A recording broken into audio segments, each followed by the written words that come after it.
E um relato que eu quero dar também da minha cachorra, da Gaia mesmo, porque aí quando eu comecei a aprender mesmo, eu falei, nossa, eu vou direcionar um pouco mais o tratamento da Gaia, né?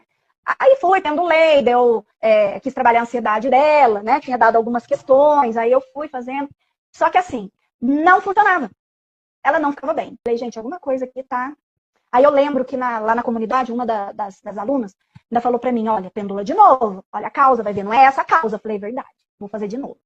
Quando eu fui fazer análise de novo, deu que ela estava absorvendo energias de humanos. Eu falei, e ela é muito ligada ao meu marido.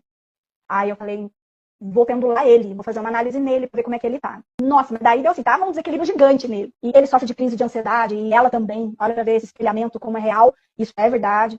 E aí, eu tinha pendurado, deu isso, falei, nossa, então o caminho eu já peguei o pulo do gato, é tratar ele, eu tenho que tratar ele pra ela melhorar. E foi batata. Na hora que eu tratei ele, ela começou a melhorar.